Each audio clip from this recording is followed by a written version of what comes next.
الحمد لله رب العالمين۔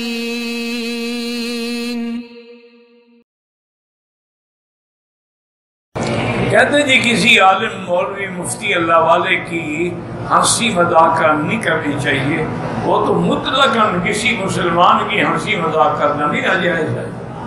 لا یسخر قوم من قوم عسیٰ ان یکونوا خیرا منہم، تو قرآن ہے کہ کسی کی ہنسی نہ اڑایا کرو، ہو سکتا ہے جس کی تم ہنسی اڑا رہے ہو تم سے بہتر ہو۔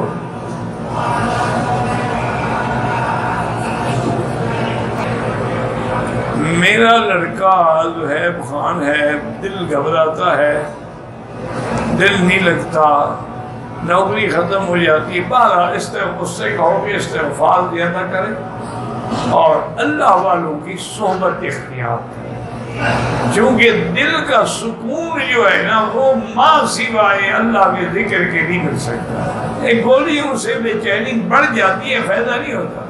آپ سلیپنگ پل کھائیں گے سو گئے لیکن اٹھیں گے وہ پہلے سے بھی گیا، لیکن اگر آپ اللہ کا ذکر کرتے کرتے سو جائیں بڑے سکون سے آپ درود شریف پڑھتے ہیں، درود ابراہیم، دیکھیں کیسے نیند آتی۔ پیر عالم مفتی ہے، کیا مرید کوئی غلطی کرے اس کا پیر ذمہ دار ہوگا؟ بالکل ذمہ دار نہیں ہوگا، تم اپنے آپ ذمہ دار ہو۔ اگر پیر ذمہ دار ہو تو اس کا کام ہو گیا، جس کا 1,00,000 مرید ہو ماشاءاللہ 1,00,000 گناہ اس کا اٹھائے گا۔ صحیح عقل کرے سمجھتے ہیں بیعت کر لیا، پیر کے ذمہ ہو گیا سب، پیر کے ذمہ کچھ نہیں ہے، اس کا ذمہ رستہ دکھ رہا ہے۔ مرید جو غلطی کرتا ہے اس کی سزا خود بھگتے گا۔ لیس للانسان الا ما سعی، لا تزر وازرۃ وزر اخرى۔ ابو جہل کی اکرمہ میں نہیں ہے، اکرمہ کی نیکی ابو جہل کو فائدہ نہیں دے گی۔ یہ خوش ہیں جب پیر فائدہ سارے بوجھ اٹھائے گا۔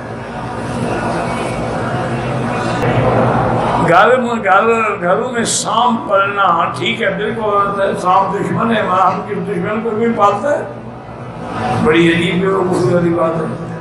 بندہ دشمن ہو تو گھر نہیں آنے دیتے ہو، سانپ کو گھر میں پال رہے ہو، جتنا دودھ پلاؤ انشاءاللہ ایک دن ڈنگ مار کے جائے گا۔